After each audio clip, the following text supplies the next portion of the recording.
It's Hannah from WTI, and two of the biggest things that I look for when I choose a lipstick is if it comes in matte and if it's a fun color.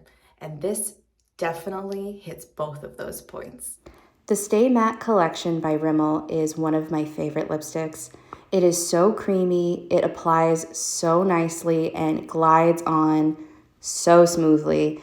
I really appreciate how you can either apply it to have a little more opacity, or you can really layer it for a nice, dark, thick color.